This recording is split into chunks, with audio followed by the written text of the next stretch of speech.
Warm welcome to all.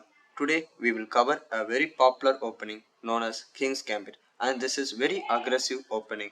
This King's Gambit is played by white against black, and we will cover two main lines in this opening.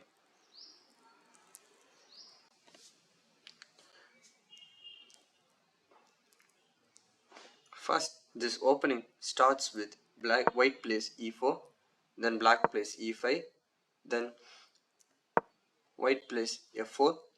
This is how a classical King's Gambit starts. Now black has various moves, but we will cover the main and the popular lines. First, let's see if black captures the pawn. Then we just move our knight to f3. Then black moves to g5, which is a very obvious move because it protects the unprotected pawn. Next, we just develop our bishop.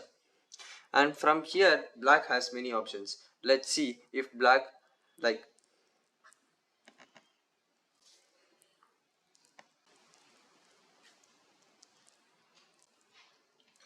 now black attacks the knight with the pawn. Hence, but we just ignore and develop the knight. Now the pawn captures the knight, which is an obvious move for black. Now again we simply castle and we ignore the threat. If black captures the pawn, then he is actually making a very huge mistake. Here now we can make a bishop sacrifice and let's hope for the best. And now king takes the bishop because it is under check. Now we attack the king with the rook. He protects his king with his knight. Now let's move the pawn to attack the knight. Here the knight can't move because if it moves there will be a check to the king. Hence he just support with his bishop. Now before taking the knight, let's give a check to the king.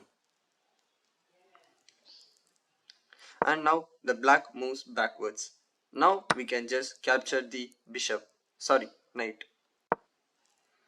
Now the bishop tries to take our bishop.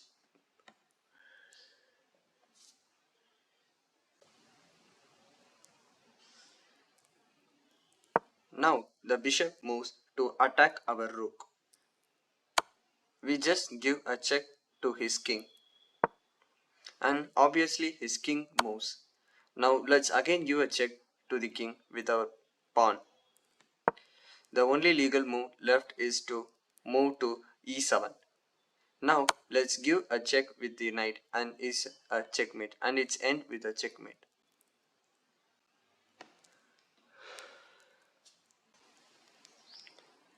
Now let's see the next popular line. And this line also starts with the same set of moves like e4, e5, f4. For the change, now the black does not capture the pawn. It just moves his knight out and protects the pawn. Now let's make a natural development by playing the knight.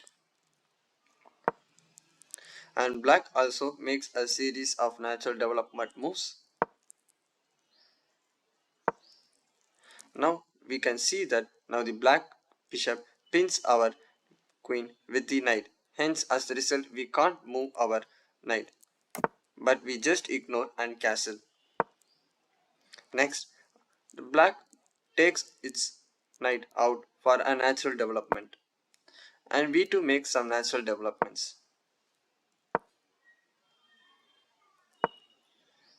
Now we can see that black tries to sneak into our territory. And you can see that there are two attackers on our knight, which is on the f3 square.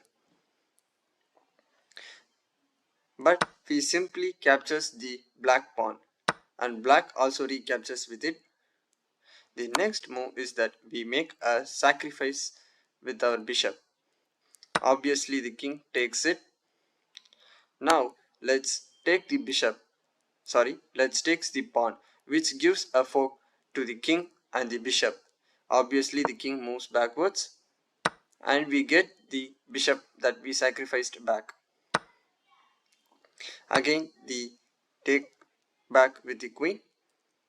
Now the black is very greedy and it takes the pawn with his knight. This also attacks our rook, but we just ignore and there is a winning move, that is queen, which gives a checkmate to us.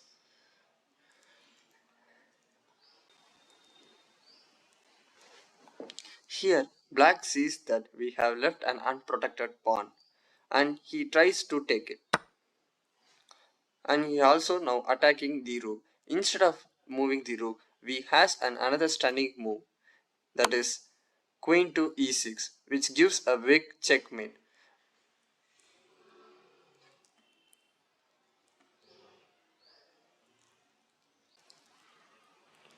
Mostly intermediate players who are rated below 2000 play this opening.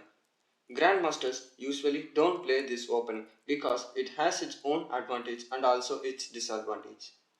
I hope you would have enjoyed this video and I will see you in the next video. Thanks.